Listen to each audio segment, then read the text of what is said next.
எல்லோருக்கும் வணக்கம். அபிவிருத்தி உத்தியோகத்தர் சேவையில் உள்ள உத்தியோகத்தர்களுக்கு நடைபெறுகின்ற வினைத்திற மகான் தடை பரீட்சை 3வது வினைத்திற மகான் தடை பரீட்சைக்குரிய கருத்திட்ட முகாமைத்துவம் தொடர்பான 4வது செயலமர்வுல சந்திக்கிறோம். சில விடயங்களை நான் முன்கூட்டியே சொல்ல வேணும். இந்த ஜப்பானிய முகாமைத்துவத்தில் ஒரு விடயம் இருக்குது, ஹைசன் என்று சொல்லி. ஹைசன் என்கிறது எவ்வளவுதான் சிறப்பாக செய்தாலும் அதை விட இன்னும் ஒரு சொற்பம் 0.1% இன்னும் சிறப்பாக, இன்னும் இன்னும் இன்னும் என்று சொல்லி அந்த அதுக்கு ஒரு எல்லை இல்லை, இதுக்கு மேல செய்யவே இயலாது என்று சொல்லி இல்லை. அதுபோல இந்த சேலமர்விலையும் நாங்கள் பேசிய விடயங்கள்ல புதிய புதிய விடயங்களை நாங்கள் ஆட் பண்ணி கொண்டிருக்கோம். நாங்கள் படிச்சிட்டோம், சரி இதெல்லாம் சொல்லிட்டோம் தானே இவங்களுக்கு, இதுக்கு மேல அது தேவையில்லை அப்படியே விடுவோம் அப்படின்னு நான் ஒருபோதும் யோசிக்க மாட்டேன். சரிதானே? கிடைக்கக்கூடிய சோர்சஸ் எல்லாத்தையும் பார்த்து புதிதாக ஏதாவது விடயங்கள் கிடைக்குமாக இருந்தால் சர்வ நிச்சயமாக உங்களோட அதை நான் பகிர்ந்து கொள்வேன். இப்ப இந்த பரீட்சைக்குரிய எங்களுடைய கலந்துரையாடலை நாங்கள் ஒரு மாஸ்டர்ஸ் லெவலுக்கு கொண்டு போக தேவையில்லை. ஆனால் பரீட்சையில வரக்கூடிய எந்த ஒரு வினாவுக்கும் நான் உண்மை சொன்னா இன்னும் உங்களுடைய வினாத்தால் வாக்கை இவி எக்ஸாம் 3க்குரிய வினாத்தால், கடந்த காலத்தில் நடந்த வினாத்தால் எதுவும் இதுவரைக்கும் வாக்கை. அப்போ நாங்கள் அந்த வினாத்தாளை பார்க்குற நேரத்தில் எனக்கு ஒரு சகோதரன் சிங்கள மொழியிலானதை அனுப்பி இருந்தார், நான் இன்னும் டவுன்லோட் பண்ணல, அப்படியே இருக்கு. அப்போ நாங்கள் சில விடயங்களை படிக்க வேணும். உண்மையில ஒரு எக்ஸாம் நடக்கிறது என்னத்துக்கிட்ட எங்கள்கிட்ட அறிவு இருக்குதான்னு பார்க்கறது. இப்போ அறிவு இருந்தால் எக்ஸாமில் நாங்கள் அதை எழுதி போடுவோம் தானே. அப்போ முதல்ல அந்த அறிவை பெற்றுக்கொள்ளுகிறது. இப்போ கருத்திட்டம் சக்கரம் தொடர்பாக நாங்கள் ஏற்கனவே பேசிய விடயங்களை தாண்டி சில விடயங்களை சேர்த்து உங்களுக்கான ஒரு பாடக்குறிப்பு ஒன்றை நான் பதிவிட்டிருந்தேன். குழுவில் பெரும்பாலானவர்கள் பார்த்திருப்பீங்க என்று நம்புகிறேன். அதுல சில விடயங்கள் புதிதாக சேர்க்கப்பட்ட அல்லது மேம்படுத்தப்பட்ட விடயங்கள் இருக்குது. ஏற்கனவே நாங்கள் சேலமருல கலந்துரையாடுகிற போதும் அங்கு 3 விடயங்கள் இருக்கிறது என்று சொல்லி சொன்னா, கருத்திட்டத்தை இனங்காணுகிற காரணிகள் என்ற போது 3 விடயங்கள் இருக்கிறது என்று சொல்லப்பட்ட சில வேளைகளை கருத்திட்டத்தை இனங்காண்பதற்கான காரணிகள் என்று சொல்லி ஒரு 10 விடயம் அந்த டியூட்ல இருக்கும். அந்த விடயத்தை கொஞ்சம் பார்த்துக்கொள்ளுங்க. சரிதானே? நீங்க எல்லாம் 20 வருடம் அரசு சேவையை கடந்தவர்கள், பெரும்பாலானவர்கள் அந்த துறை சார்ந்த அறிவையும் கொண்டவர்கள். அந்த விடயத்தை கொஞ்சம் கவனம் எடுத்து பார்த்தால் சிறந்தது. நாங்கள் கருத்திட்ட சக்கரம் தொடர்பாக பேசிக் கொண்டிருக்கோம். கருத்திட்ட சக்கரத்தினுடைய 1வது படிமுறை அடையாளம் காணல் என்பது வரையில பாடக்குறிப்புகள் தரப்பட்டிருக்கு. 2வது விடயத்தை நாங்கள் பேசி இருக்கிறோம். சரிதானே? கருத்திட்டத்தை தயாரித்தல் என்பது தொடர்பாக நாங்கள் பேசி இருக்கிறோம். ஆனால் இன்றைக்கு அது தொடர்பாக விரிவாக பேச போகிறோம். அந்த படிமுறை தொடர்பாக விரிவான ஒரு செயலமர்வாக இன்றைய செயலமர்வு இருக்கு. அந்த விரிவான செயலமர்வுக்குள்ள போவதற்கு முன்பாக கருத்திட்ட சக்கரத்தில் இருக்கக்கூடிய வேறு சில விடயங்களை நான் உங்களோட பகிர்ந்து கொள்ள விரும்புகிறேன். பொதுவாக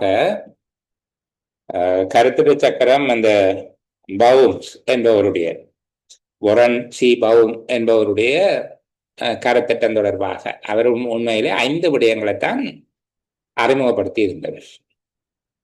அவர் ஆரம்பத்தில் அறிமுகப்படுத்துகிற போது பவும்ஸ் என்பவருடைய கருத்திட்டம் என்கிறது, கருத்திட்ட சக்கரம் அவர் அறிமுகப்படுத்தியக்குள்ள 5 விடயத்தை தான் சொல்லியிருந்தார். 1 இனங்காணுவது, 2வது தயாரிப்பது, 3வது மதிப்பீடு செய்வது, 4வது நடைமுறைப்படுத்துவதும் கண்காணிப்பதும், 5வது மதிப்பீடு செய்வது. இங்கு மதிப்பீடு செய்வது என்கிறது மீளாய்வு செய்வது என்பதாக 5 விடயங்களைத்தான் அவர் பேசியிருந்தார். ஆனால் அப்படி பேசியவருடைய கருத்திட்ட சக்கரத்தின உலக வங்கியோடு சேர்ந்து அவர் தொடர்புபடுத்தி பேசுகிற போது உலக வங்கியினுடைய அடிப்படையில கருத்திட்ட சக்கரம் என்பது அப்போது 7 விடயங்களாக மாற்றப்பட்டிருந்தது. முதல்ல இனங்காணல், தயாரித்தல், மதிப்பீடு செய்தல், அமுலாக்கல், மீளாய்வு செய்தல் என்று சொல்லி இருந்தபோது பின்னர் அடையாளம் காணுதல், தயாரித்தல், முன்மதிப்பீடு செய்தல், இணக்கம் காணலும் அனுமதி பெறுதலும், நடைமுறைப்படுத்துதல், நிறைவு செய்தல், கருத்திடத்தினை நிறைவு செய்தல், மதிப்பாய்வு செய்தல் என்கிற 7 விடயங்களாக இதுதான் உலக வங்கியினுடைய கருத்திட்ட சக்கரமாக இருந்தது. இந்த உலக வங்கியினுடைய கருத்திட்ட சக்கரம் 7 படிமுறைகளை கொண்டிருக்குது. அதே நேரம் அந்த வவும்ஸ் என்பவருடையது உண்மையிலே 5 பகுதிகளைத்தான் கொண்டதாக இருந்தது. இது பின்னர் உலக வங்கியினுடைய அமைப்புகளை வெளியே கொள்ளதான் 7 விதமாக இது மாற்றி அமைக்கப்பட்டிருந்தது. அப்ப இதை விட மாறுபட்ட கருத்திட்ட சக்கரங்களும் இருக்குது. எங்களுடைய தேசிய திட்டமிடல் திணைக்களத்தினுடைய கருத்திட்ட சக்கரம் வேறு விதமாக இருக்கு. அதுவும் 5 படிமுறை தான், ஆனால் அவர்களுடைய படிமுறைகள் வேறாக இருக்கு. இதுக்கு பிறகு முக்கியமான இந்த கருத்திட்ட முகாமைத்துவம் தொடர்பான அறிஞர்களுள் முக்கியமானவர்கள் என்று கருதப்படக்கூடிய 2 பேர் சேர்ந்த ஒரு கருத்திட்டம் ஒன்று இருக்கு. அவர்கள் டெனிஸ் ரோண்டினில், ரால்பா லவ் என்று சொல்லி 2 பேர் இருக்கிறார்கள்.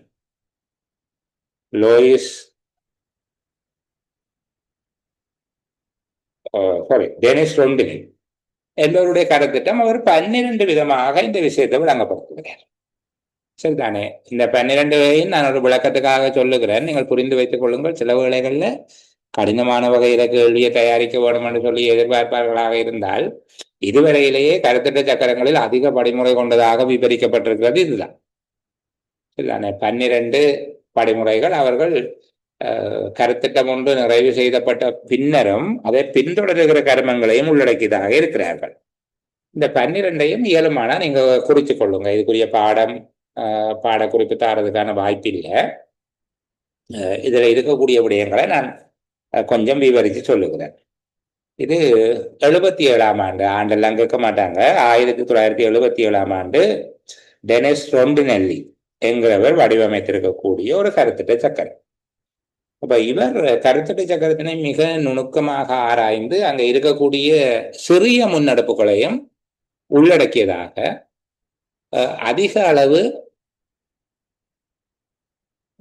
12 விடயங்கள், 12 படிமுறைகள், அதிக அளவு படிமுறைகள், அதாவது 12 படிமுறைகள் கொண்டதாக இவர் ஒரு கருத்திட்ட சக்கரத்தை தயாரித்திருக்கிறார்.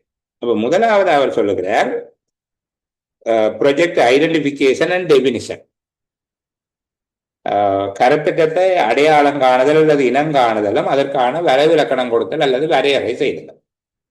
கருத்திட்டத்தை இனங்காணுதலும் அது தொடர்பான வரையறை செய்தல். 2வது விடயமாக சொல்றது project formulation and feasibility analysis. கருத்திட்ட உருவாக்கம், தயாரிப்பு, சாத்தியவள ஆய்வு. இது 2வது படிமுறையாக பேசுகிறார். கருத்திட்ட உருவாக்கமும் தயாரிப்பும் மற்றும் சாத்தியவள ஆய்வு. 3வது கருத்திட்ட வடிவமைப்பு, ப்ரொஜெக்ட் டிசைன், கருத்திட்டத்தினை வடிவமைத்துக் கொள்ளுதல். 4 கருத்திட்ட முன்மதிப்பீடு, அப்ரைசல் என்கிறது ஒரு செயலாற்றுகை மதிப்பீடு என்பது போல கருத்திட்டத்தினுடைய மதிப்பீடு. இவாலுவேஷன் அல்ல, இது ஒரு முன்மதிப்பீடு. கருத்திட்ட முன்மதிப்பீடு 4வது விடயத்தை சொல்லுகிறேன். அப்ப கருத்திட்ட முன்மதிப்பீடு 3 விதமான தீர்மானங்களை தரும். இதுதான் நாங்க படிக்க போற 2வது படிமுறை. அங்க வச்சு நான் விளக்கமா பேசுகிறேன். அதுக்கு பிறகு அவர் சொல்லுகிறார் கருத்திட்டத்தை தெரிவு செய்த. இந்த கருத்திட்ட மதிப்பீடு அப்ரைசல் முடிஞ்சதுக்கு பிறகு கருத்திட்டம் தேர்வு செய்யப்படும். பங்குதாரர்களோடு, ஸ்டேக் ஹோல்டர்ஸ், நிதி வழங்குனர் இவர்களோடு கூட்டு பேரம் பேசி உடன்பாடு செய்து கொள்வது. கருத்திட்டத்தை தேர்வு செய்தல், பங்குதாரர்கள், நிதி வழங்குனருடன் கூட்டு பேரம் பேசி உடன்பாடு காணுதல், கருத்திட்ட அமலாக்கத்துக்கான அங்கீகாரத்தை பெற்றுக் கொள்ளுதல். Project selection and negotiation and approve. Project selection, negotiation and approval. தமிழ்ல சொல்லுகிறேன். 5வது கருத்திட்டத்தை தேர்வு செய்தல், பங்குதாரர்கள், நிதி வழங்குவோருடன் கூட்டு பேரம் பேசி உடன்பாடு காணுதல், கருத்திட்ட அமலாக்கத்துக்கான அங்கீகாரத்தை பெற்றுக் கொள்ளுதல் என்பதாக இருக்கு. இதுக்கு பிறகு கருத்திட்டத்தை செயலாக்கம் செய்தல், ஆக்டிவேட் பண்றது. கருத்திட்டத்தை செயலாக்கம் செய்தல் மற்றும் கருத்திட்ட நிறுவன அமைப்பை ஒழுங்கமைத்தல். Project activation and organization. கருத்திட்ட செயலாக்கம், கருத்திட்ட நிறுவன அமைப்பை ஒழுங்கமைப்பதும் இதுக்குள்ள உள்ளடங்குவதாக இருக்கும். இதுக்கு பிறகு நீங்க இம்ப்ளிமெண்ட் பண்றது, செயற்பாடுகளை முன்னெடுப்பது. கருத்திட்டத்தை அமுலாக்குவதும் செய்முறைகளை மேற்கொள்ள நடவடிக்கை மேற்கொள்வது. ஆபரேஷன் என்கிறது நடவடிக்கை. கருத்திட்டத்தை அமுலாக்குதலும் நடவடிக்கைகளை மேற்கொள்ளுதலும். இது தொடங்கி விட்டாச்சு கருத்திட்டத்தை. இதுக்கு பிறகு project supervision, monitoring and control, கருத்திட்ட மேற்பார்வை, கண்காணிப்பு மற்றும் கட்டுப்படுத்தும். கருத்திட்ட மேற்பார்வையும் கண்காணிப்பும் மற்றும் கட்டுப்படுத்தலும் என்கிற 8வது படிமுறை. ப்ராஜெக்ட் கம்ப்ளீஷன் அண்ட் டெர்மினேஷன் என்று சொல்லுகிறாங்க. ப்ராஜெக்ட் கம்ப்ளீஷன் அண்ட் டெர்மினேஷன், கருத்திட்டத்தை நிறைவு செய்தலும் பூர்த்தியாக்குதலும் நிறைவு செய்தலும். கருத்திட்டத்தை பூர்த்தியாக்குதலும் நிறைவு செய்தலும். டெர்மினேஷன் இல்லாம செய்யறது அப்படி என்ற கருத்தை கொண்டு முடிவுறுத்துதல். நிறைவு செய்தலும் முடிவுறுத்தலும் என்பதாக சொல்லுவோம். 10வது விடயம் பாருங்க, கருத்திட்ட விளைவுகளை பயனாளிகளுக்கு பரவலாக்கல், இயக்குவதற்கும் பராமரிப்பதற்கும் உரியவர்களிடம் கையளித்தல். இது லங்காநேசன் சேர்ந்தோட புத்தகத்துல 1வது கருத்திட்டம் தொடர்பான ஒரு விடயம் உண்டு. நீர்வளங்கள் கருத்திட்டம் தொடர்பில் ஒரு விடயத்தை சொல்லியிருப்பார். ஒரு அற்புதமான விஷயம் நான் உங்களுக்கு தருவன். ஒரு கருத்திட்டம் நிறைவு செய்த பின்னர் அதை அதனுடைய பயனாளிகளுடைய சொத்தாக பயனாளிகளிடம் கையெழுத்து விடுதல் என்பது முக்கியமான ஒரு விடயம். அதை இங்கே அவர் செய்திருக்கிறேன். ரொண்டினல்லி அழகா செய்திருக்குது. அது எந்த கையில கொடுக்கிறது. 10வது கருத்திட்ட விளைவுகளை பயனாளிகளுக்கு பரவலாக்குதல், அவர்கள் செயற்படுத்துவதற்கும் பராமரிப்பதற்குமாக உரியவர்களிடம் கையளிப்பது. கையளித்த பிறகுதான் அவர் மீளாய்வு என்கிறார். ப்ராஜெக்ட் இவாலுவேஷன், கருத்திட்டத்தினுடைய இறுதி பகுப்பாய்வு, ஃபைனல் அனலைசிஸ் என்று சொல்ல வேண்டும். Follow up and final analysis எக்ஸன்ஸ். கருத்திட்டத்தினுடைய இறுதி பகுப்பாய்வு, தொடர் நடவடிக்கைகள் மற்றும் அது தொடர்பான பின்தொடர்தல்கள் ஆகிய இந்த 12 படிமுறைகளுக்கூடாக போகிற ஒரு கருத்திட்டத்தான் நாங்கள் ரொண்டினல்லி என்பவர்கிட்ட இருந்து எதிர்பார்க்கிறோம். அவர்தான் ஆக கூடுதலான படிமுறைகளுக்கூடாக கருத்திட்டத்தை விளங்கப்படுத்தின ஒரு ஆள். இது எனக்கு தெரியும். இது சொல்லுகிற போது கொஞ்சம் சலிப்படைகிற மாதிரியாக நீங்கள் உணரலாம். ஆனால் கருத்திட்டத்தினுடைய 5 படிமுறைகள், 7 படிமுறைகள், 12 படிமுறைகள் புரிந்து வைத்திருக்க வேண்டும். சரிதானே? இந்த படிமுறைகள் தொடர்பாக பெரும்பாலும் பரீட்சையில் எதிர்பார்க்கப்படக்கூடியது, யார் என்னதான் சொன்னாலும் நாங்க நம்முடைய ஆக்களை விட்டு கொடுக்க மாட்டோமே. அந்த அடிப்படையில பெரும்பாலான இடங்கள்ல சொல்லப்படக்கூடிய விடயம் எதுவென்றால், எங்களுடைய தேசிய திட்டமிடல் திணைக்களம் ஒரு கருத்திட்டம் தொடர்பான படிமுறைகளை வச்சிருக்கு. தேசிய திட்டமிடல் திணைக்களத்தினுடைய கருத்திட்ட சக்கரம் 5 படிமுறைகளை கொண்டதாக இருக்குது. குறித்து கொள்ளுங்க கொஞ்சம். தேசிய திட்டமிடல் திணைக்களத்தினுடைய, எனக்கு தெரிந்து திட்டமிடல் சேவையை சேர்ந்த அலுவலர்களுக்கு நடந்த 3வது வினைத்திற மகான் தடை பரீட்சையில ஒரு கேள்வி கேட்டிருந்தார்கள்.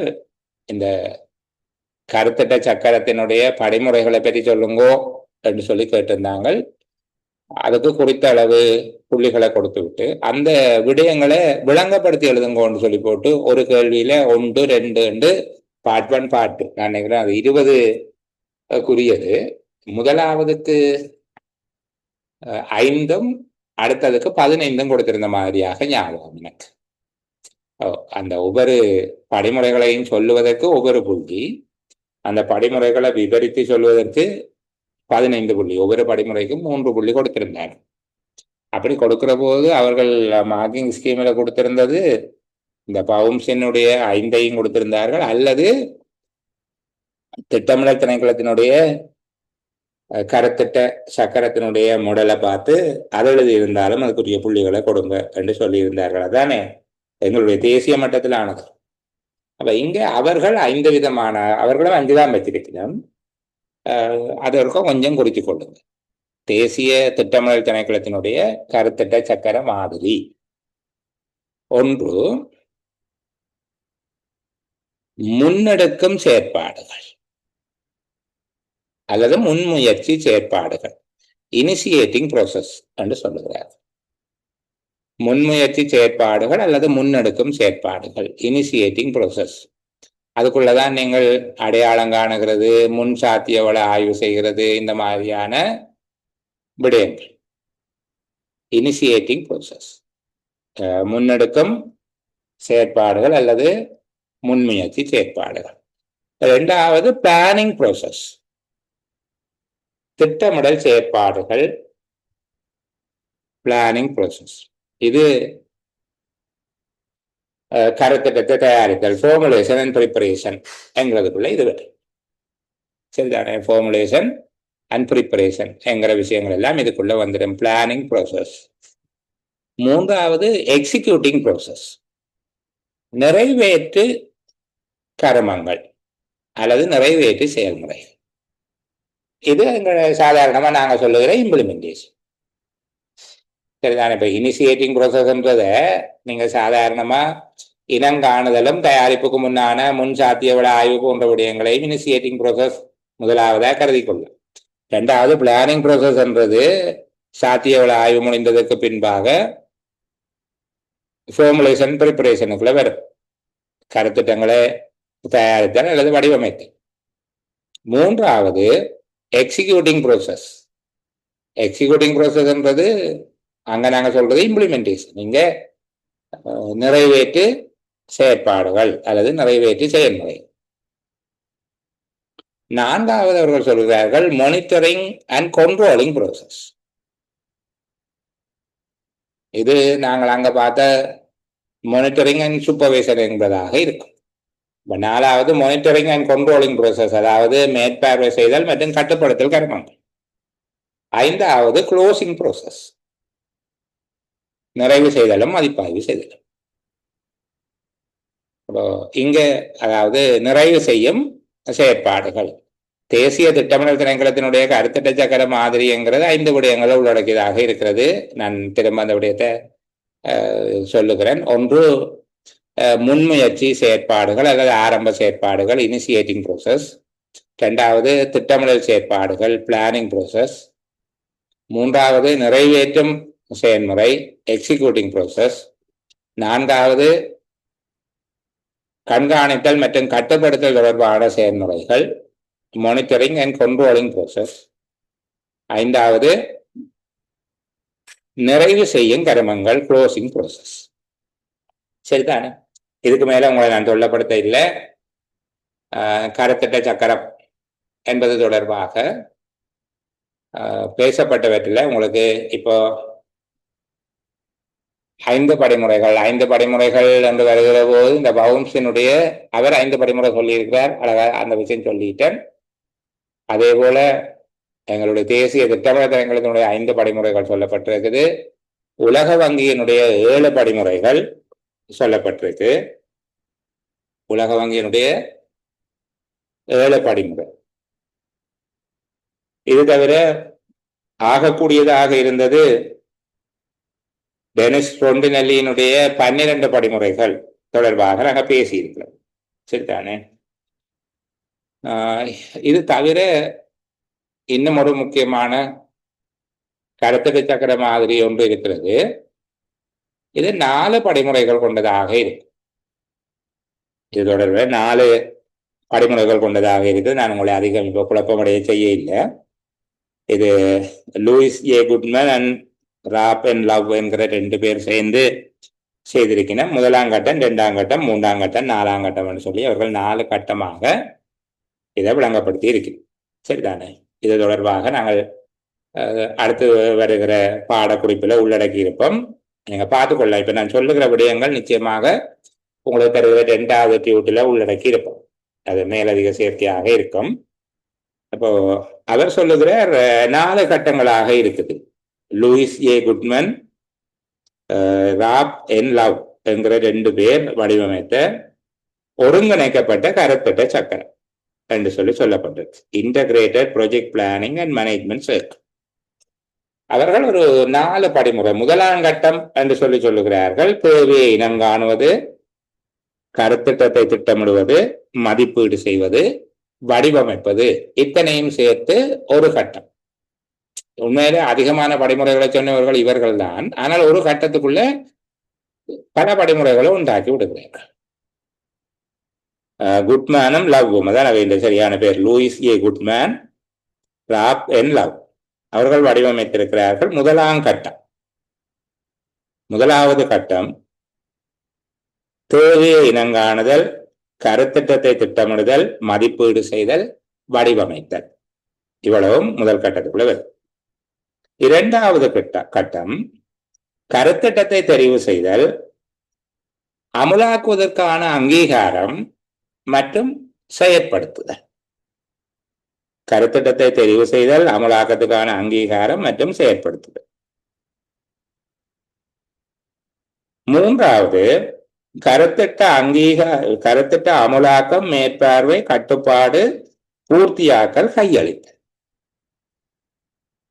மூன்றாம் கட்டத்துக்குள்ளே அவ்வளவுதையும் கொண்டு வராங்க. கருத்திட்டத்தை அமலாக்கம் செய்வது, மேற்பார்வை செய்தலும், கட்டுப்படுத்தலும், பூர்த்தியாக்குதல், கையளித்தல். நாலாவது கட்டம் கருத்திட்ட மீளாய்வு, கருத்திட்டத்தை செம்மையாக்கல். நான்காவது விடயமாக கருத்திட்ட மீளாய்வு, கருத்திட்டத்தை செம்மையாக்கல், ரிஃபைன்மெண்ட் என்று சொல்லி 4 படிமுறைகளுக்கு கூடாது. கொஞ்சம் முயற்சி செய்யுங்கோ. இந்த நேரத்துக்கு மேலதிகமா கருத்திட்ட சக்கரம் என்று வருகிற போது 4 படிமுறை.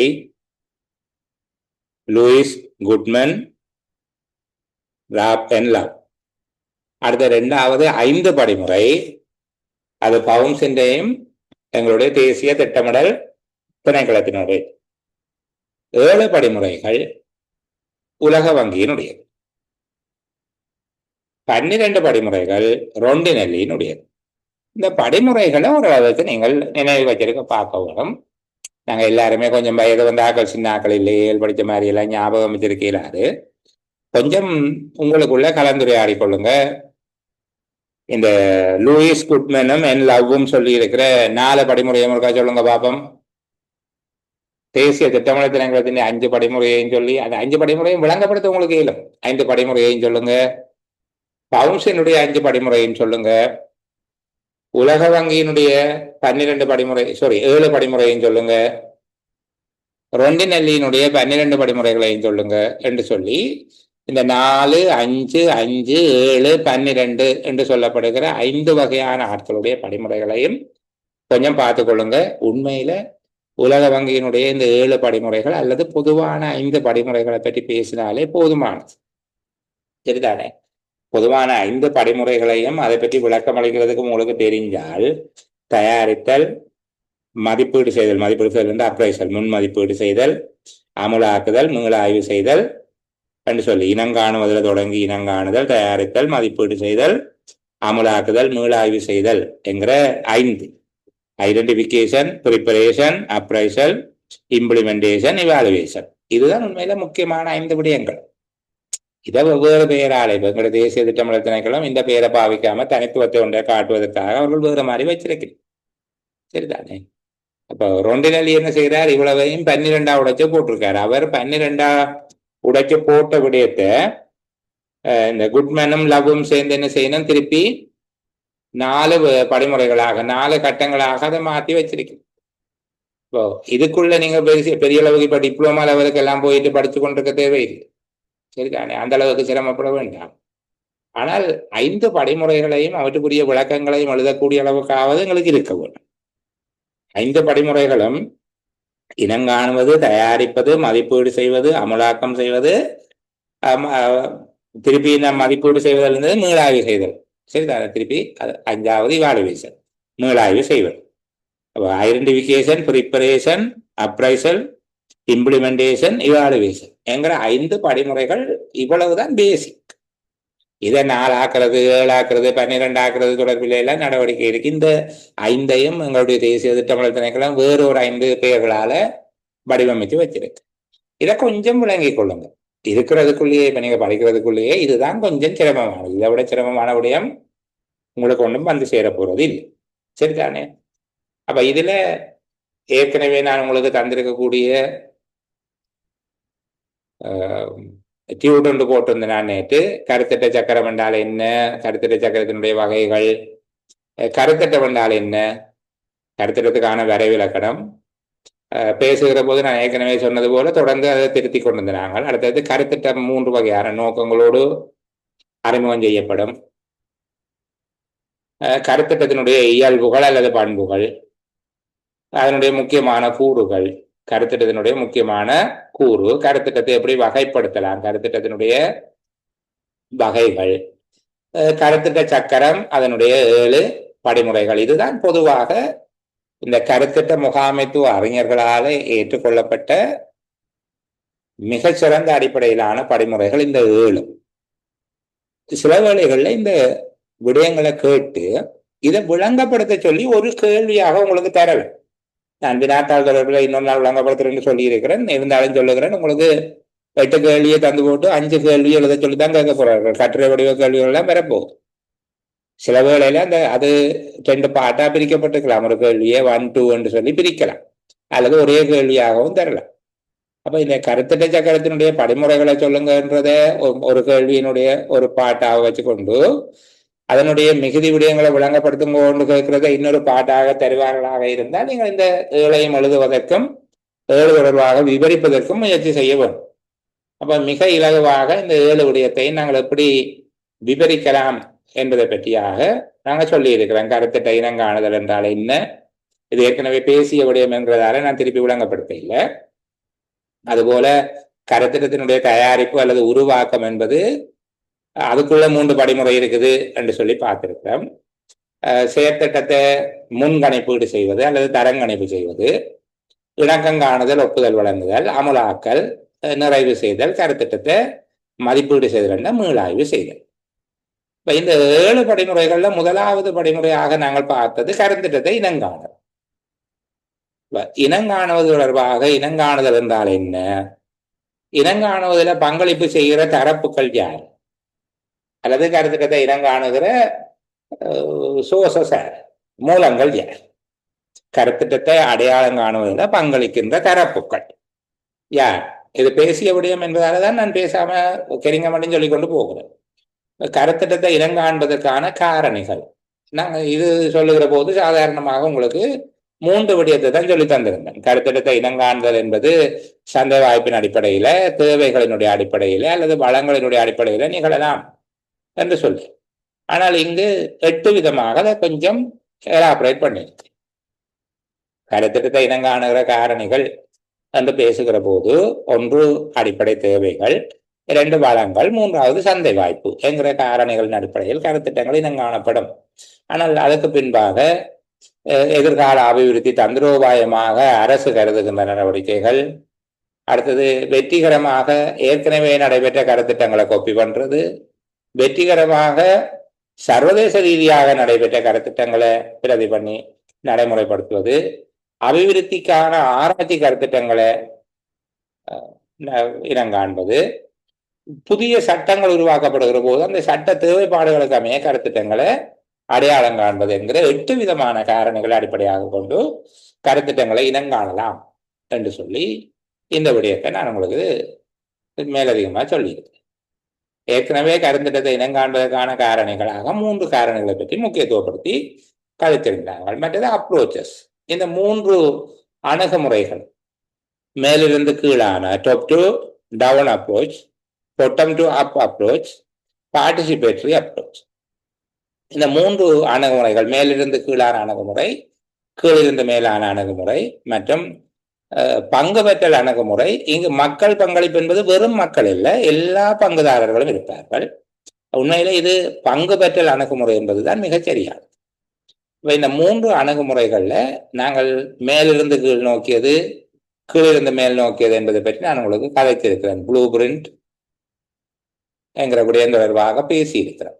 ஏன்னா மேலிருந்து கீழ் நோக்கியது ப்ளூ பிரிண்ட் அப்ரோச் என்று சொல்லி ஒரு விடயம், அல்ல ப்ளூ பிரிண்ட் ப்ரொஜெக்ட் என்கிற விஷயம் சம்பந்தமாக பேசு. இந்த பங்கு பெற்றல் அணுகுமுறை தொடர்பில் இருக்கக்கூடிய நன்மைகள், அதனுடைய குறைபாடுகள் நாங்கள் பேசி, அது பங்கேற்பு அணுகுமுறையினூடாக ஒரு கருத்திட்டம் இனங்காணப்படுகிற போது அதனால ஏற்படக்கூடிய நன்மைகள் என்ன என்பதை பற்றி நாங்கள் ஏற்கனவே கதைக்கு இல்லைன்னா டியூட்ல உங்களோட தந்துடும். இந்த நாட்டினுடைய அபிவிருத்தி தொடர்பான தீர்மானம் எடுக்கும் செயல்முறையில் பங்கேற்பதற்கான மக்களுக்கான வாய்ப்பு திறந்து விடப்படுகிறது. ஒரு பிரதேசத்துல கருத்திட்டம் ஒன்றை மேற்கொள்வதற்கு முன்பாக அல்லது அடையாளம் காண்பதற்கு முன்பாக அடையாளம் காணுகிற நடவடிக்கையாக அந்த பிரதேசத்துல வாழக்கூடிய மக்கள் தங்குதடையின்றி, அங்க பால் வேறுபாடு இல்லை, இன ரீதியான வேறுபாடு இல்லை, சமூக சமய எந்த விதமான பாரபட்சம் வேறுபாடு இல்லாம அந்த பிரதேசத்துல வாழக்கூடிய கருத்திட்டத்தினுடைய உரிமையாளர்களாக இருக்கக்கூடிய மக்களுக்கு அபிவிருத்திக்கான தீர்மானம் எடுப்பதில் பங்கேற்பதற்கான ஜனநாயக உரிமை வழங்கப்படுகிறது. இது நல்லாட்சியினுடைய தத்துவங்களில் ஒன்று, மக்களினுடைய பங்கே. ஆகவே நல்லாட்சி தத்துவங்கள் பிரயோகிக்கப்படுகிறது. இது ஒரு நன்மை என்று சொல்லப்பட்டது. மற்றது இரண்டாவது முக்கியமான விடயம், சில வேளைகள்ல நிபுணத்துவ மட்டத்தில் இருக்கக்கூடியவர்கள் அறிந்து கொள்ள முடியாத பயனுள்ள அனுபவ அடிப்படையிலான ஆலோசனைகள் மக்களால் வழங்கப்பட முடியும். நிச்சயமான சரிதானே? இது இந்த பங்கு பெற்றல் அணுகுமுறையினுடைய முக்கியமான நோக்கம். ஒரு ஒரு கதை ஒன்று நான் உங்களுக்கு சொல்ல வேணும். ஒரு பிரதேசத்துல மக்களினுடைய சுய தொழில் தொடர்பாக, அவர்களுடைய வீட்டு தோட்டங்களை ஆரம்பிப்பது தொடர்பாக ஒரு கலந்துரையாடல இன்றைக்கு 15 வருடங்களுக்கு முன்பாக நான் கலந்து கொண்டிருந்த போது, விவசாய திணைக்களத்தில இருந்து, கமநல சேவைகள் திணைக்களத்தில இருந்து வந்திருந்த ஒரு கமநல சேவைகள் திணைக்களமோ விவசாய திணைக்களமோ தெரியும், அதுதான் விரிவாக்க உத்தியோகத்தில் வருவார். அந்த பிரதேசத்து மக்களுக்கு விளங்கப்படுத்தி கொண்டிருக்கிறார், நீங்கள் இந்த மண்ணுக்கு எல்லாம் கப்பல் வாழை நட்டீங்களாக இருந்தால் பெறுமதியானது, கப்பல் வாழையை நட்டா வருமானம் வரும், அது ரொம்ப விலையானது அப்படி என்று சொல்லி எல்லாம் விளங்கப்படுத்தி கொண்டிருக்க ஒரு சாதாரணமா ஒரு அழுக்கான ஆடை ஷர்ட் இல்லை, தோல்ல ஒரு சால்வியோட இருந்த ஒரு ஐயா கேட்டார், தம்பி எங்க இருந்து வந்த நீ? கப்பல் வாழை நட சொல்ற தம்பி, இந்த காற்று பகுதிக்குள்ள கப்பல் வாழை நட்ட ஆறு அந்த பழத்தை சாப்பிட்றது. நாங்கள் கப்பல் வாழை எப்படி நட வேணும் என்றால், அந்த பயிர் செய்கிற காணியில 4 பக்கமும் சுத்தி வாழை நட்டு அது வளர்ந்து காற்று மறைப்பு வந்ததுக்கு பிறகு நடுவில் தான் கப்பல் வாழை நட வேணும் என்று சொன்னேன். நாங்கள் கலந்துரையாடல் முடிஞ்சு போகிற போது அந்த விவசாய விரிவாக்க உத்தியோகத்தர் சொன்னது, தனக்கு இவ்வளவு காலமா அந்த விஷயம் தெரியாது. கப்பல் வாழை குலைக்கு காற்றுப்பட்டால் அது சாப்பிடுகிற போது ஒரு கடினத்தன்மையாக நொறுக்கண்டு இருக்கும் என்கிற விடயம் தனக்கு தெரியாது. இதுதான் காரணம் என்று தெரியாது அப்படின்னு சொன்னார். அப்போ இது மாதிரி பங்கு பெற்றல் அணுகுமுறையில மக்கள்கிட்ட இருந்து பயனுள்ள அவர்களுடைய அனுபவம் சார்ந்த ஆலோசனைகள், தகவல்கள் பெற்றுக்கொள்ளக்கூடியதாக இருக்கும்.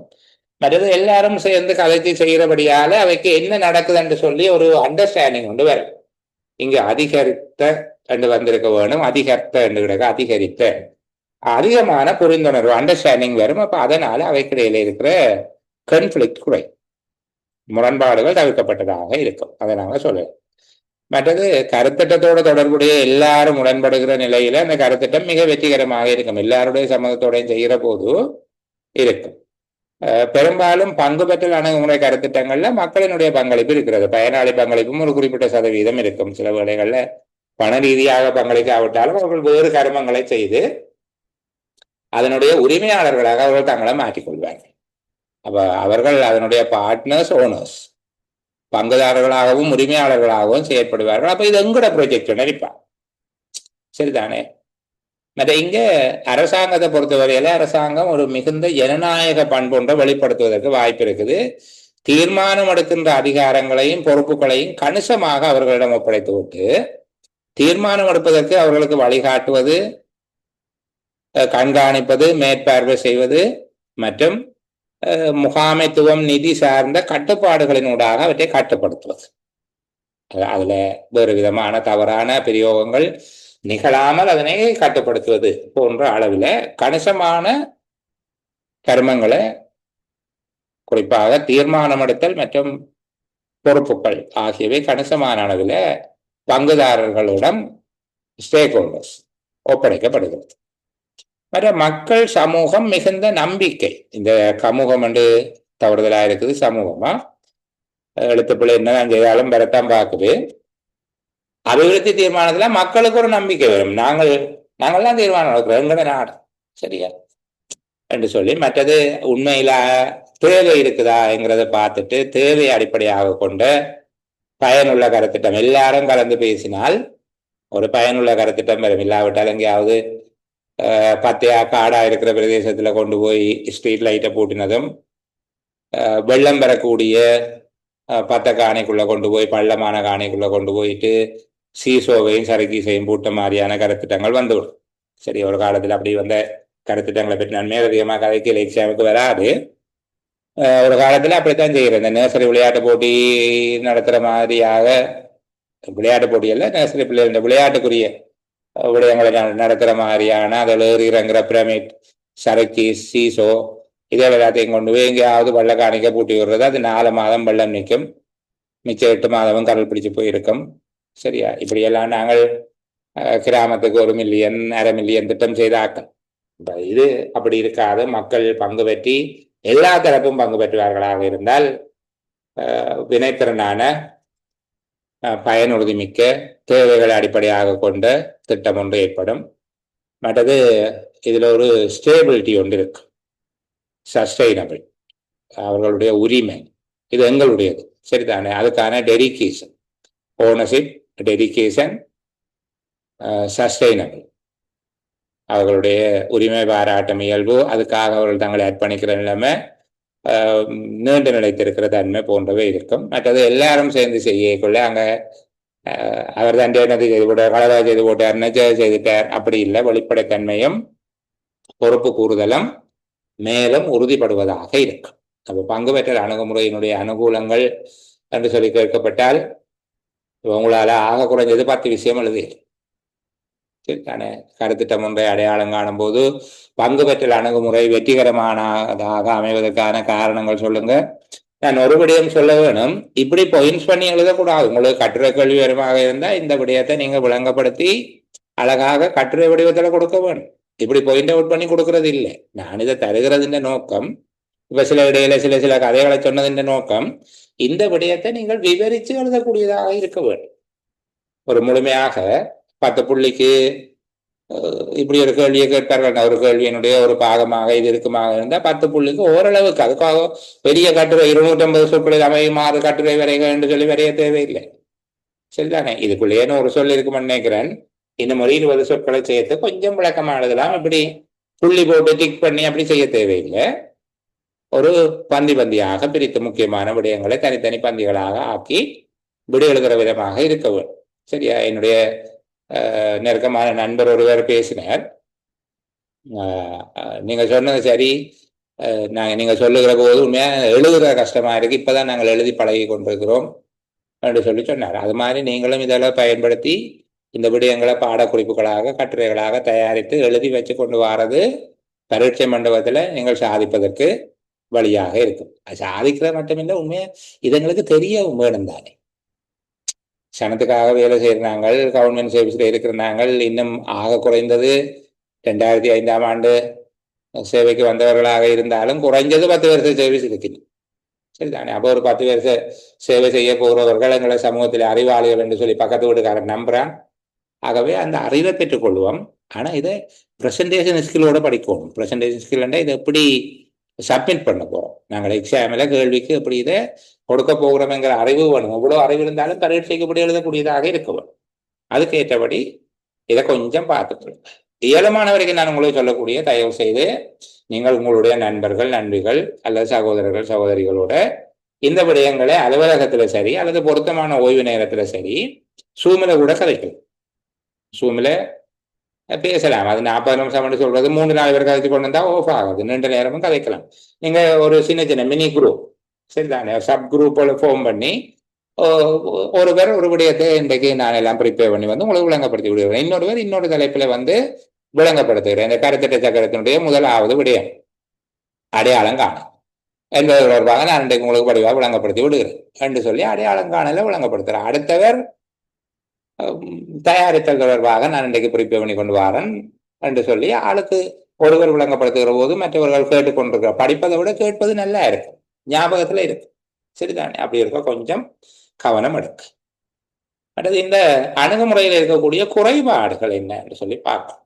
மக்கள் பங்களிப்புடனான அணுகுமுறையில் இருக்கக்கூடிய குறைபாடுகள், இதுல சில குறைபாடுகள் இருக்கு. சரிதானே? இந்த கதைக்கிறதுலயே நிறைய நேரம் போயிடும். சில பேர் நான் இந்த கூட்டத்துக்கு வந்திருக்கிறேன் என்று காட்டுறதுக்காகவே நிறைய நேரம் கதைப்பாங்க. இது அது என்று சொல்லி நிறைய விஷயம் கதைப்பாங்க. ஊருக்குள்ளே என்ன விட அறிவாளிகள் காட்டுறதுக்காக கதைப்பாங்க. அப்போ ஒரு இறுதி தீர்மானம் ஒன்று எடுப்பதற்கு அல்லது கருத்திட்டம் ஒன்று தொடர்பாக நிச்சயித்துக் கொள்வதற்கு அதிகமான கலந்துரையாடல்களில் ஈடுபட வேண்டி இருக்கும். அதனால நேர விரயம் ஏற்படும். சில வேளைகளில் இந்த நேர விரயத்தின் காரணமாக உரிய காலப்பகுதியில கருத்திட்டத்தை நிறைவு செய்ய முடியாமல் கைவிட வேண்டியதாகவும் ஏற்படலாம். இறுதி நேரங்களில் கிடைக்கக்கூடிய நிதி ஒதுக்கீடுகள், நிதி ஆண்டுகளினுடைய இறுதி காலாண்டு போன்ற காலப்பகுதிகளில் கிடைக்கக்கூடிய நிதி ஒதுக்கீடுகள், இறுதி நேரத்திலான நிதி விடுவிப்புகள் போன்ற சந்தர்ப்பங்களில் நாட்டினுடைய நிதியியல் உறுதித்தன்மை பாதகமாக இருக்கக்கூடிய காலப்பகுதிகளில் இறுதி நேரங்களில் தான் அந்த நிதி விடுவிப்புகள் அல்லது அது தொடர்பான விடயங்கள் கிடைக்கும். அப்ப இந்த நேரங்களில் தீர்மானம் எடுப்பதற்கே அல்லது கருத்திட்டத்தை நிச்சயிப்பதற்கே மிக அதிக அளவில் கலந்துரையாடல்களை மேற்கொள்ள வேண்டி இருக்கும். அதனால கருத்திட்டத்தை தீர்மானிப்பதற்கு நேர விரயம் மட்டுமல்ல, உரிய காலப்பகுதிக்குள்ள கருத்திட்டத்தை நிறைவேற்றுவதற்கு இது ஒரு தடையாக கூட இருக்கும். மக்கள் பங்களிப்புடனான அணுகுமுறையின் குறைபாடு நிறைவாக தீர்மானம் எடுக்கிறார், உடனடி தீர்மானங்களும் எடுக்கிறார். விரைவாக தீர்மானம் எடுக்க வேண்டிய சந்தர்ப்பங்கள்ல இது அறவே பொருத்தமற்றதாக இருக்கும். அடுத்தது நிதி விரயம். மக்களோட அழைச்சு ஒரு மைதானத்துல படங்குறி கல்ல வச்சு இலை வச்சு இப்படி எல்லாம் செய்திருப்பீங்க. இந்த மாதிரியான விடயங்களை செய்கிற போது அதற்கான நிதி விரயம் ஏற்படும். சரிதானே? இன்னும் உண்டு, இதுல இல்லாத சில விடயங்களையும் சொல்லுகிறேன். நிபுணத்துவம் சார்ந்த கருத்துக்களை விடயங்களை மக்களுக்கு புரிய வைப்பதில் அவர்களுக்கு தடை இருக்கு. அதை புரிய வைப்பதற்கு அதிக அளவில் சிரமப்பட வேண்டி இருக்கும். அதிக அளவில் தொழில்நுட்ப திறன்கள் அல்லது நிபுணத்துவ திறன்கள் தேவைப்படக்கூடிய கருத்திட்டங்கள் தொடர்பில் மக்கள் புரிந்து கொள்வதற்கு மிகவும் சிரமமுடையவர்களாக அல்லது தாங்கள் ஏமாற்றப்படுவதாக அவர்கள் உணர்கிறார்கள். இந்த விடயங்களை தாங்கள் புரிந்து கொள்ளாத விதமாக பேசி தாங்கள் தவறாக வழிநடத்தப்படுவதாக அல்லது ஏமாற்றப்படுவதாக கருத்திட்டங்கள் தங்கள் மீது திணிக்கப்படுவதாக அவர்கள் கருதுவதற்கு வாய்ப்பு உண்டு. அதுபோல அதிக அளவில் கருத்து முரண்பாடுகள் தோன்றி இது பிறகு குரூப் சண்டையாமா. இங்க ஏற்பட்ட ஒரு சிறிய விடயம், இப்ப உங்களுக்கு தெரியும், சிறிய கால்பந்தாட்ட சுற்று போட்டியில் ஏற்பட்ட சண்டைகள் 2 குழுக்களுக்கு இடையிலான வாழ்வீச்சு சண்டைகளாக மாறியது இருக்கு எங்களோட ஊர்களில். அப்ப அதுபோல இங்கேயும் கருத்திட்ட உருவாக்கத்தின் போது ஏற்படுகிற அபிப்பிராய பேதங்கள் அல்லது கருத்து முரண்பாடுகள் உண்மையில குழு சண்டைகளாக அல்லது சமூக முரண்பாடுகளாக மாற்றம் அடையும். ஒரு கிராமத்துல வடக்கா தெற்கா என்பது போன்ற முரண்பாடுகளை தோற்றுவிப்பதாக இருக்கு. சரிதானே? இப்ப நான் ஊர்காவல்துறையில பணியாற்றிய காலங்கள்ல 70 பிரதேசத்துல ஒரு கருத்திட்டத்தை கொண்டு போகிற போது அங்க வடக்கா தெற்கான்னு சொல்லி இருக்கு. அதுபோல அனலதீவுல போய் பார்க்கிற போது அங்கேயும் 3 நடப்பகுதியா வடக்கா தெற்கா இந்த திட்டத்தை இங்க எங்களுடைய பிரதேசத்துக்கு இழுத்து விட வேணும் என்கிற அந்த முயற்சியை அந்த முன்னெடுப்பு அங்க தெரியும். இப்படி வெவ்வேறு இடங்கள்ல இருக்குது. நான் என்னுடைய அனுபவத்துல இருக்கிறத சொல்லுகிறேன். அப்ப இங்க கருத்திட்டத்தை உருவாக்கும் போது அல்லது கருத்திட்டத்தை அடையாளம் காணுகிற போது அதிக அளவில் முரண்பாடுகள் ஏற்படும். அது பின்னர் நீண்ட காலத்துக்கு தொடருகிற சமூக முரண்பாடுகள், குழு மோதல்கள் போன்ற விளைவுகளை ஏற்படுத்துவதாக இருந்தது. மற்றது அதிக தொழில்நுட்ப உள்ளீடு, டெக்னிக்கல் இன்புட்ஸ் அதிகமாக இருந்தால் அல்லது ஒரு எக்ஸ்பர்ட் நாலேஜ் அங்க தேவையாக இருக்குமாக இருந்தால் அந்த கருத்திட்டங்களுக்கு இது பொருத்தம். சனத்திட்ட கதை எடுக்கொண்டு அவங்களை விளங்கப்படுத்திடாது. அவங்களுக்கு அப்படி சாதாரணமா கடல் நீர்ல இருந்து அந்த கடல் நீரை எடுத்து நன்னீர் ஆக்குறதுக்கு அதனோட பம்பு விடாம தண்ணி உள்ளுக்கு வரும்னு கேட்பாங்க. கடல் நீர் மட்டத்திலும் பார்க்க குறைந்த ஒரு மட்டத்துல அந்த ஆலையை நிறுவுவதன் மூலமாக தண்ணீர் பிசிக்ஸ்ல சாதாரணமா அந்த லெவலிங் தியரி, அப்போ அந்த லெவலிங் தெரிய அவனுக்கு பிசிக்ஸ் படிப்பிக்கணும் அங்க வச்சு.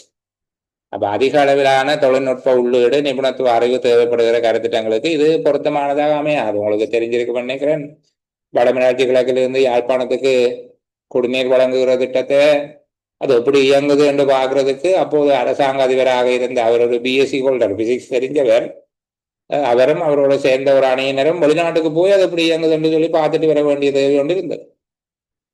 நீண்ட சிரமங்களை தீர்மானம் எடுப்பதற்கு நீண்ட வழிமுறைகளுக்கு கூடாக வர வேண்டி இருக்கு. வேண்டாம், மக்களுக்கு அதை விளங்கப்படுத்துவோம். அது பம்போட்டு உறிஞ்சாமலே கடல் தண்ணி உள்ளுக்கு வரும். பிறகு நீங்க நல்ல தண்ணி எடுத்து முடியும், மிச்சமாக அங்க உப்பின் செறிவு கூடியிரும், மீன் வராது, இந்த மாதிரியாக என்ன. அதுபோல காற்றாலைகளை அமைக்கிறதாக இருந்தால் காற்றாலைகள் சுற்றுற சத்தத்துக்கு மீன் குஞ்சுகள் பொறிக்காது, கழுகுகள் வந்து அடிபட்டுடும். இந்த மாதிரியான கன விஷயங்கள். அப்போ இந்த நிபுணத்துவ உள்ளீடு அல்லது நிபுணத்துவ அறிவு சார்ந்த விடயங்களை தீர்மானம் எடுப்பதற்கு பொதுமக்களுடனான கலந்துரையாடல் என்பது மிக கடினமாக இருக்கும். அவர்களுக்கு புரிய வைப்பது, ஏற்றுக்கொள்ள செய்வது என்பது மிக கடினமாக பொருத்தமற்றதாகவே இருக்கு.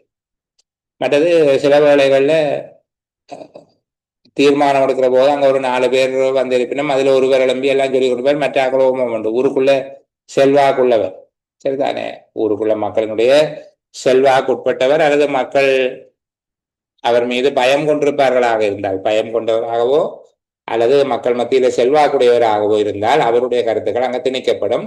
ஏனையவர்களை நீ ஐயா கதை கேட்க நாங்கள் என்ன கதைக்கிறது என்று சொல்லி மீட்டிங் முடிஞ்சு வீட்டை போய் தங்க வைப்பாங்க. இப்ப இந்த மாதிரியான விடயங்கள்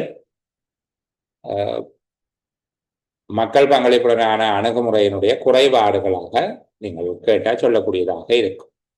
அடுத்தது கருத்திட்டத்தை அடையாளம் காணுவதில் செல்வாக்கு செலுத்தக்கூடிய காரணிகள். இது கருத்திட்ட அடையாளம் காணுவதில் பங்களிக்கின்ற தரப்பினர் யாரோ அவர்களை உள்ளடக்கியதாக இருக்கும். இது நாங்கள் ஏற்கனவே கதைச்ச விடயம் என்கிறதால அந்த அளவோடு நிறைவு செய்யலாம். மற்றது கருத்திட்டத்தை அல்லது பிரச்சனை ஒன்றை அடையாளம் காண்பதற்கான நுட்பங்கள், கருவிகளவை என்று சொல்லி இந்த அளவோட பாடக்குறிப்பினுடைய முதலாவது பார்ட் 1 முடிஞ்சு ஒரு வாக்குறுதி அளிக்கப்பட்டிருக்கு. பாடக்குறிப்பினுடைய தொகுதி 2 தொடரும் என்று நிச்சயமா தொடரும். 2 அல்லது 3 செயலமர்வுகள் நிறைவு செய்த பின்னர் அது தொடர்பில் உங்கள்கிட்ட தரலாம். நான் ஆஃப் ரெக்கார்டிங்ல இருக்கிறேன். இது தொடர்பில் இதுவரைக்கும் கதைத்த விடயங்கள் தொடர்பில் நீங்கள் ஏதாவது வினவ வேண்டி இருந்தால் நாங்கள் ஆஃப் ரெக்கார்டிங்ல பேசிட்டு பார்ட் 2க்குள்ள போகலாம்.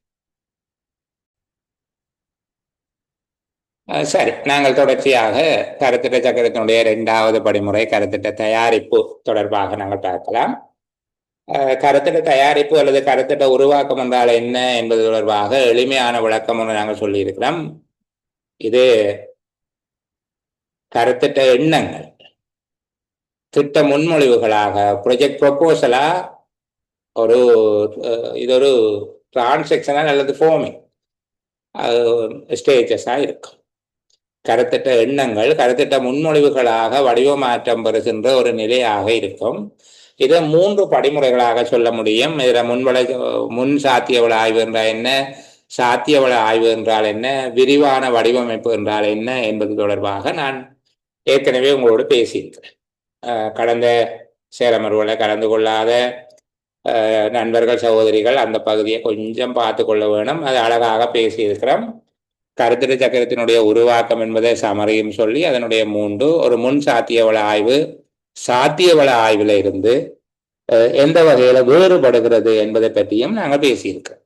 ஒரு சாத்தியவள ஆய்வு முன் சாத்தியவள ஆய்வினை எவ்வாறு வேறுபடுத்தலாம் என்பதை பற்றியெல்லாம் பேசிட்டோம். இன்றைக்கு இதற்கு மேலதிகமாக இந்த சாத்தியவள ஆய்வுல சில தலைப்புகளை பார்க்க போகிறோம். இன்றைக்கு இவ்வளவு தலைப்புகளையும் பார்க்க முடியுமா என்பது எனக்கு நம்பிக்கையில் இருந்தாலும் இயலுமான அளவுக்கு பார்ப்போம். சரிதானே? சாத்தியவள ஆய்வினுடைய நோக்கம் என்ன? இந்த விடைகளை நான் காட்சிப்படுத்த போகிறது இல்லை, அதை கொஞ்சம் பார்த்து கொள்ளுங்க.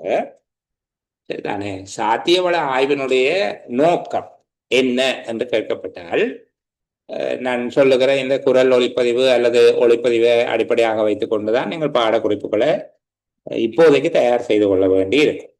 சரிதானே? இப்ப கருத்திட்டம் தொடர்பாக அதனை முன்னெடுத்து செல்வது பற்றிய தீர்மானங்களை வழங்குவதற்குரிய சிபார்சுகளை கொடுப்பதுதான்.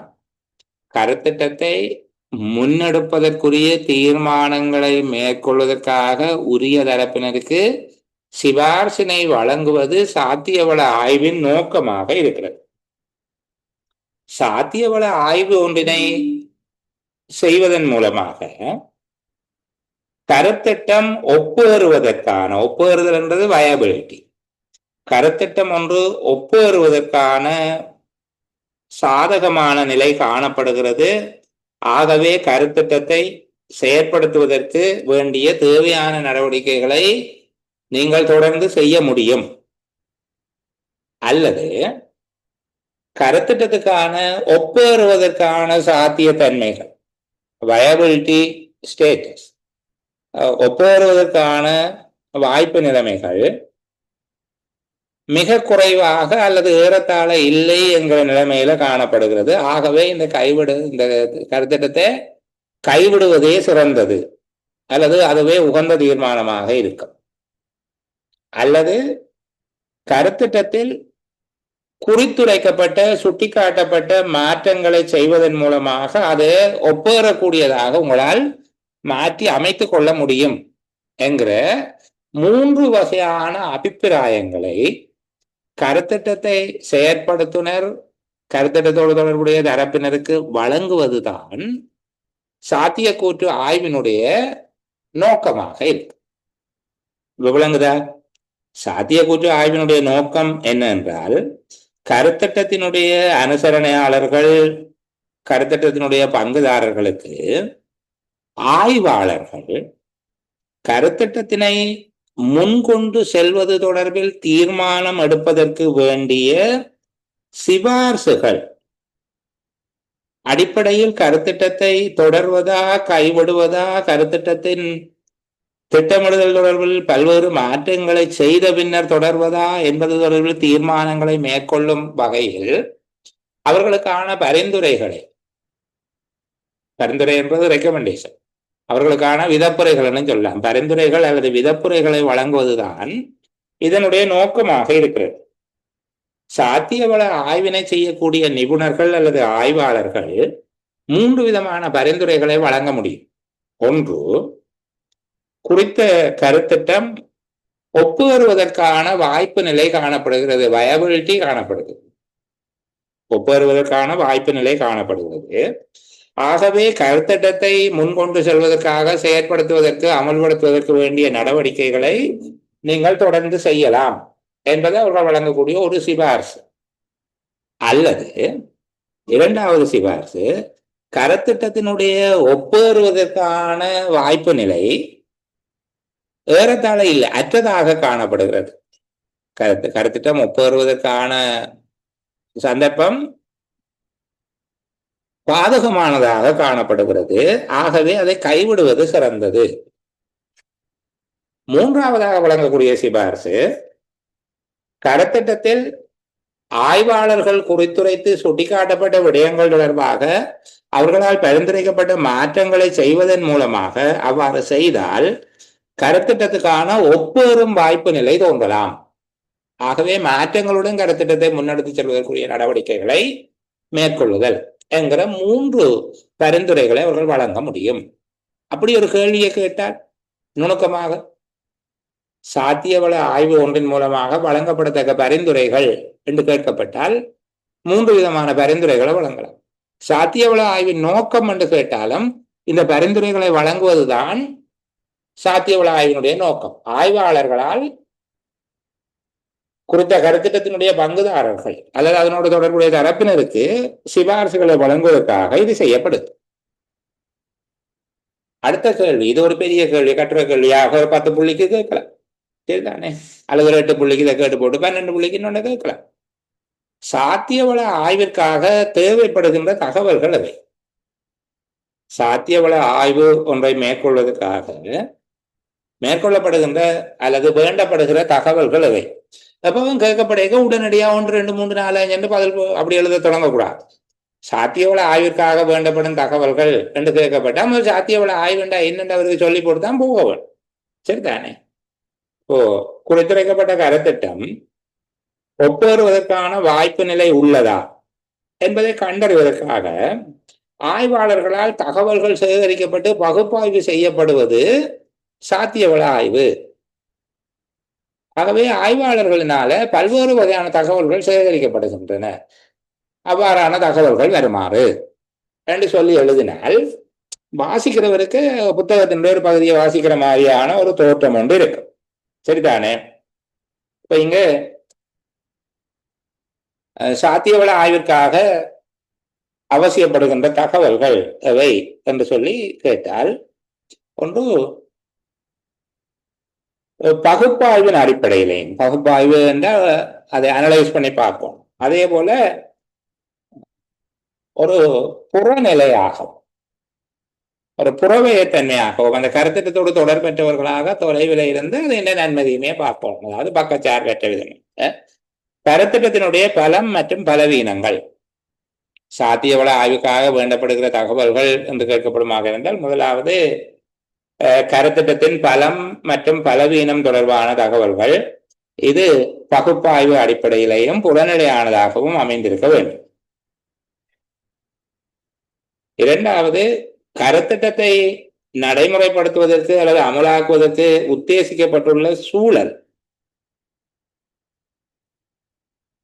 அந்த சூழலில் கருத்திட்டம் எதிர்நோக்குகிற சவால்கள் மற்றும் வெற்றி வாய்ப்புகள். இங்க தடைகள் என்கிற வார்த்தையை பயன்படுத்தக்கூடாது. தடைகள் என்கிறது வெற்றி கொள்ள முடியாதவை, பேரியர்ஸ் என்று பாவிக்கக்கூடாது, சேலஞ்சஸ் என்று பாவிக்கணும். சவால்கள், சவால்கள் என்பது வெற்றி கொள்ளக்கூடிய தடைகளுக்கு பேர் சவால்.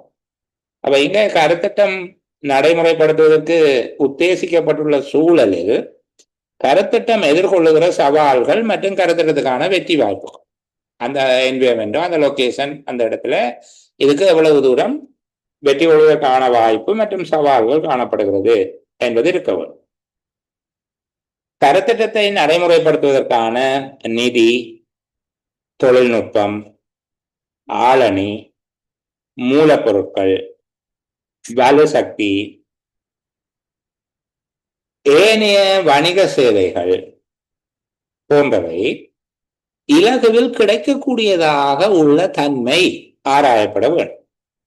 பக்கத்துல வங்கி இருக்கா, ஃபியூவல் ஸ்டேஷன் இருக்கா, பஸ் ஸ்டாண்ட் இருக்கா, ரயில்வே ஸ்டேஷன் இருக்கா, கரண்ட் இருக்கா, தண்ணி வளைஞ்சு ஓடுறதுக்குரிய வடிகால் அமைப்பு இருக்குதா, இந்த மாதிரி தொழிலாளர்கள் அருகில இருக்கணுமா, இந்த மாதிரியான விடயங்கள் எல்லாம் அதுக்குள்ள இருக்க வேணும். அப்ப திட்ட அமலாக்கத்துக்கு தேவையான நிதி, தொழில்நுட்பம், ஆளணி, மூலப்பொருட்கள், வலுப்பொருட்கள் போன்ற பல்வேறு விடயங்களின் கிடைப்பனவு தொடர்பான தன்மை. கருத்திட்டத்தின் மூலமாக வெளியீடு செய்ய உத்தேசிக்கப்பட்டுள்ள பொருட்கள், சேவைகளுக்கான கேள்வி மற்றும் சந்தை வாய்ப்பு. கருத்திட்டத்தின் மூலமாக நீங்கள் வெளியீடு செய்வதற்கு தீர்மானித்திருக்கக்கூடிய பொருட்கள் அல்லது சேவைகளுக்கு சமூகத்தில் காணப்படக்கூடிய வரவேற்பு, அதற்கான சந்தை வாய்ப்பு. கருத்திட்டத்தை அமலாக்குவதற்கு தேவையான நிதி அல்லது முதலீடு, அதன் மூலமாக கிடைக்கக்கூடிய லாபம், முதலீட்டினை மீளப் பெறுவதற்கான காலம் போன்றவை. கருத்திட்டத்தின் மூலமாக அதை நடைமுறைப்படுத்துவதற்கு உத்தேசிக்கப்பட்டுள்ள நிதி வளம் அல்லது முதலீடு, அதனால் ஈட்டக்கூடிய லாபம் மற்றும் முதலீட்டை மீளப்பெறக்கூடிய காலப்பகுதி போன்றவை. கருத்திட்டத்தினுடைய ஒவ்வொரு செயற்பாடும், ஒவ்வொரு ஆக்டிவிட்டிஸ் சாத்தியமான மாற்று வழிகள் ஆராயப்பட்டு அவற்றில் அதி உத்தமமான, ஆப்டிமம் என்ற வார்த்தையை பயன்படுத்துவோம், அதி உத்தமமான பொருளாதாரம், நிதி, சமூகம், சூழல் போன்ற தாக்கங்கள் மதிப்பீடு செய்யப்பட்டு தீர்மானிக்கப்பட்டுள்ளதா என்பதை பார்க்கணும். இப்ப கருத்திட்டத்தினுடைய ஒவ்வொரு செயற்பாடுகள் தொடர்பாகவும் வழிமுறைகள் ஆராயப்பட்டு அவற்றில் உத்தமமான வழிமுறைகள், பல்வேறு காரணிகளை தொடர்புபடுத்திய உத்தமமான வழிமுறைகள் தொடர்பாக சாத்தியவள ஆய்வு செய்யும். கருத்திட்டத்தில் வரையறுக்கப்பட்டிருக்கக்கூடிய நிதி, நடைமுறைப்படுத்தப்படுகிற காலம் ஆகியவற்றின் பொருத்தப்பாடான தன்மை, ரிலையபிலிட்டி, அதனுடைய யதார்த்தமான தன்மை, இந்த காலத்துக்குள்ள இவ்வளத்தையும் எப்படி செய்து முடிக்க முடியுமா என்கிறது தொடர்பாக இதையும் பார்க்கலாம். சரிதானே? அப்ப ஆய்வுக்கு தேவையான, சாத்தியவள ஆய்வுக்கு தேவையான தகவல்கள் என்று சொல்லி கேட்கப்படுமாக இருந்தால், நீங்க இதுல சொல்லப்பட்ட ஒரு 6-7 விடயங்கள், இதுக்கு மேலேயும் சில விடயங்கள் இருக்கு. இப்ப இங்க பொருட்கள் சேவைகளை உருவாக்குற கருத்திட்டங்கள், அப்போ அதனுடைய சமூக நலம் சார்ந்த கருத்திட்டங்கள் போன்ற எதுவாக இருந்தாலும் இந்த விடயங்களை நாங்கள் பார்க்க வேண்டியதாக இருக்கு. சாத்திய வள ஆய்வுக்கு தேவையான தகவல்கள் எவை என்று சொல்லி கேட்கப்பட்டால் இந்த அளவு தகவல்களையும் நீங்க சொல்ல வேண்டும். அடுத்தது, சாத்திய வள ஆய்வினால வரக்கூடிய நன்மைகள் என்ன, ஏன் சாத்திய வள ஆய்வை செய்ய வேணும் என்று சொல்லியும் கேட்பார்கள். ஆனால் அது நோக்கமல்ல. சாத்திய வள ஆய்வு ஒன்றினால் அடைய எதிர்பார்க்கப்படுகின்ற நன்மைகள், விதமான நன்மைகளை அடைவதற்காக சாத்தியவள ஆய்வுகள் செய்யப்படும். சரிதானே? அப்ப ஏற்கனவே சொல்லப்பட்டது போல சாத்தியவள ஆய்வில் இருந்து கிடைக்கக்கூடிய நன்மைகள், முதலாவது அந்த திட்டத்தை முன்கொண்டு செல்வது அல்லது அதனை நடைமுறைப்படுத்துவது.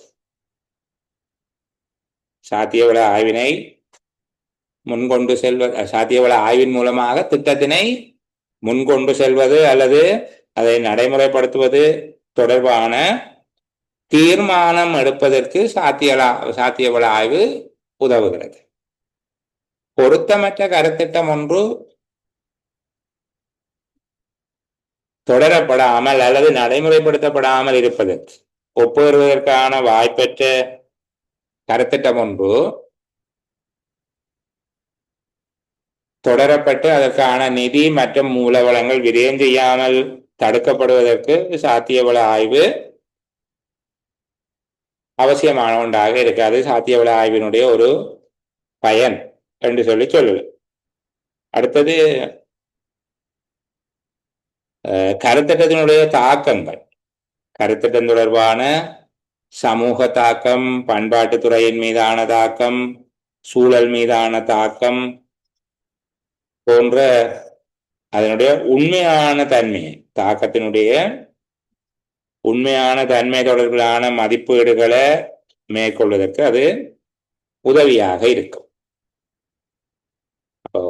சுருக்கமாக சொன்னா, கருத்திட்டத்தின் ஒன்றினுடைய வெற்றி தோல்வி நடைமுறைப்படுத்துவதா அல்லது இல்லையா என்பது தொடர்பிலும், கருத்திட்டத்தினால ஏற்படக்கூடிய சமூகத்துக்கான நன்மை தீமை, சமூகத்துக்கு பெற்றுக் கொடுக்கக்கூடிய அனுகூலங்கள், அதனால் ஏற்படக்கூடிய பிரதிகூலங்கள் போன்றவற்றை மதிப்பீடு செய்வதற்கு சாத்தியவள ஆய்வு பயனளிப்பதாக இருக்கிறது. சாத்தியவள ஆய்வினுடைய பயன்கள் என்று கேட்டால் ஓரளவுக்கு ஒரு 4-5 விடயம் நீங்கள் எழுதக்கூடியதாக இருக்கும். அடுத்தது, சாத்தியவள ஆய்வினுடைய வகைகள். சாத்தியவள ஆய்வின் வகைகள் என்று கேட்கப்படுகிற நேரத்தில் ஒரு விடயத்தை நாங்கள் பார்க்க வேணும். சாத்தியவள ஆய்வினுடைய 2 கட்டங்கள் அல்லது 2 வகைகள் என்று கேட்கப்படுமாக இருந்தால் எங்களுடைய விட வேறு. சரிதானே? அப்படி எங்கள்ட்ட ஒரு கேள்வியை கேட்பார்களாக இருந்தால், சாத்தியவள ஆய்வினுடைய 2 வகைகளையும் குறிப்பிடுங்கள் அல்லது சாத்தியவள ஆய்வினுடைய 2 கட்டங்களையும் சொல்லுங்க என்று சொல்லப்படுமாக இருந்தால், நாங்கள் ஏற்கனவே கற்றிருக்கக்கூடிய ஆரம்ப சாத்தியவள ஆய்வு மற்றும் முழுமையான சாத்தியவள ஆய்வு என்கிற விடயங்களை சொல்லும். அந்த 2ம் தான் சாத்தியவள ஆய்வினுடைய 2 நிலை. சில வேளையில சாத்தியக்கூற்று ஆய்வினுடைய வகைகளை அப்படி கேட்காமல், எவ்வாறான விடயங்களில் சாத்தியக்கூற்று ஆய்வுகள் செய்யப்படுகிறது அல்லது சாத்தியக்கூற்று ஆய்வினுடைய எலிமெண்ட்ஸ், கூறுகள் என்ன என்று சொல்லி கேட்கப்படுகிறது. ஏற்கனவே கதைத்தபடியாக தான் இன்னைக்கு கொஞ்சம் விரிவாக கதைக்கிறதுக்காக சொல்லுகிறேன். சரிதானே? சாத்தியக்கூற்று ஆய்வின் போது ஆராயப்படுகின்ற விடயங்களை என்று கேட்கப்பட்டால், இதுல சொல்லப்பட்டிருக்கக்கூடிய இவ்வளவு விடயத்தையும், அதாவது கருத்திட்டத்தினுடைய அமைவிடம், சந்தை, தொழில்நுட்பம், நிதி, பொருளாதாரம், நிறுவன அமைப்பு, சூழல், வளங்களின் சாத்தியம் அல்லது வளங்கள் பெறுவதற்கு அல்லது வளங்கள், எதிர்கால அச்சுறுத்தல்கள் மற்றும் நிலைவேறான தன்மை, சமூக தாக்கம், சூழல் தாக்கம் வேற, சமூக தாக்கம் வேற, பால்நிலை மீதான தாக்கங்கள், பண்பாட்டு கூறுகள் மீதான தாக்கங்கள் இவ்வளவு சொல்லி இவ்வளவு விடயமும் ஆராயப்பட வேண்டும் என்று சொல்ல வேண்டும். சாத்திய கூற்று ஆய்வில் உள்ளடக்கப்படக்கூடிய கூறுகள், எவ்வாறான கூறுகளின் மீது சாத்திய கூற்று ஆய்வு செய்யப்படுகிறது என்று சொல்லி இதுல தனித்தனியாகவும் கேட்கல. சரிதானே? இப்ப கருத்திட்ட பகுப்பாய்வின் போது அல்ல கருத்திட்டம் தொடர்பான சாத்தியவள ஆய்வின் போது கருத்திட்ட அமைவிடம் தொடர்பிலான பகுப்பாய்வு வகையில் முக்கியம் பெறுகிறது என்று கேட்கப்பட்டா இதுக்கு ஒவ்வொன்றுகளையும் ஒரு பெரிய கேள்வி இருக்கு. இப்ப நான் சொல்லுகிறத கொஞ்சம் வேகமா சொல்லுகிறேன், நீங்கள் புரிந்து கொள்வீங்க நம்புறேன். முதலாவது சாத்தியவள ஆய்வினுடைய 2 படிநிலைகள் அல்லது சாத்தியவள ஆய்வினுடைய 2 நிலைகள் என்று கேட்கப்பட்டால் ஆரம்ப சாத்தியவள ஆய்வு, முழுமையான சாத்தியவள ஆய்வு. இப்ப ஆரம்ப சாத்தியவள ஆய்வு என்றால் என்ன, முழுமையான சாத்தியவள ஆய்வு என்றால் என்ன, ரெண்டுக்கும் இடையில இருக்கக்கூடிய வேறுபாடுகள் என்ன, இரண்டுக்கும் பொதுவான கூறுகள் எவை இருக்கிறது என்பது தொடர்பாக நாம் ஏற்கனவே கதைச்சிருக்கிறோம். அந்த கூறுகளையும் சொல்லுவோம். அப்படி கேட்கப்படாமல் சாத்தியவள ஆய்வு எவ்வாறான விடயங்களை கருத்தில் கொண்டு ஆய்வு செய்யப்பட வேண்டும் என்று கேட்கப்பட்டா ஒரு சாத்தியவள ஆய்வின் போது கருத்தில் கொள்ளப்பட வேண்டிய கூறுகளவை, சாத்தியவள ஆய்வின் போது கருத்தில் கொள்ளப்பட வேண்டிய அம்சங்களவை என்று கேட்கப்படுமாக இருந்தால் இப்ப நீங்க இதுல இருக்கக்கூடிய இவ்வளவு விடயங்களையும் சொல்ல வேணும். இதுல இருக்கிற 12 விடயங்களையும் தொடர்புபடுத்தி சொல்ல வேணும். இதுல பகுப்பாய்வு என்று சொல்லக்கூடாது. என்னே உண்மையில 12 இல்லை, ஒரு 15 வரையில சொல்லலாம். நாங்கள் மிக சுருக்கமாக இதுக்குள்ள சொல்லியிருக்கோம். இந்த பகுதிகளை உள்ளடக்கி சொல்லலாம். கருத்திட்டத்தின் அமைவிடம், சந்தை, தொழில்நுட்பம், நிதி, பொருளாதாரம், நிறுவன அமைப்பு, சூழல், வளங்களின் கிடைப்பனவு, நிலைபேறான தன்மை மற்றும் எதிர்கால அபாயங்கள், சமூக தாக்கம், பால்நிலை தொடர்பான விடயங்கள், பண்பாட்டு கூறுகள் தொடர்பான விடயங்கள், இவையெல்லாம் ஆய்வு செய்யப்பட வேண்டியவையாக இருக்கும். இது ஒரு பொது கேள்வி. இதுக்குள்ள சில நேரம் சந்தை பகுப்பாய்வு ஏன் முக்கியம் பெறுகிறது என்று கேட்டால், கருத்திட்டம் ஒன்றின் சாத்தியவள ஆய்வின் போது சந்தை பகுப்பாய்வு எவ்வகையில முக்கியத்துவம் பெறுகிறது அப்படி கேட்கப்படுமாக இருந்தால் இது நாங்கள் தனித்தனியாக பார்க்கவும். சரிதானே? தொடர்ந்து வருகிற செயலமர்வில் இதுல இருக்கக்கூடிய இப்படியான ஒரு 15 ஆய்வுகளினுடைய முக்கியத்துவம் தொடர்பாக நாங்கள் பேசுவோம். இதுல இருக்கக்கூடிய முக்கியத்துவ தன்மை கருதி மற்றது ரெக்கார்டிங்ல எந்த விடயத்தை சொல்லுகிறேன். எல்லா நாளும் உங்களுக்கு நான் 8:30 வகுப்பு போடுவேன். அல்ல, அடுத்து வருகிற செயலமர்வு 7 மணிக்கு நடக்கும். ஒரு சுழற்சி முறையில தான் நடக்கும். சில வேளைகள்ல மிகவும் இலகுவான நேரம், சில வேளை கொஞ்சம் கஷ்டமான நேரமாக இருக்கும். அதையும் ரெக்கார்டிங்ல சொல்லியிருக்கு. சரி, ஆஃப் ரெக்கார்டிங்ல வைத்துக்கொண்டு நீங்க ஏதாவது பேச வேண்டியிருந்தால் ஒரு சில நிமிடம் காத்திருக்கிறேன். மிக வேகமாக விடைபெறுபவர்களுக்கு நாங்கள் மீண்டும் சந்திக்கிற வரை நல்ல பொழுதுகள் அமைய வேணும் என்கிற பிரார்த்தனையோடு பாய் பாய், குட் நைட்.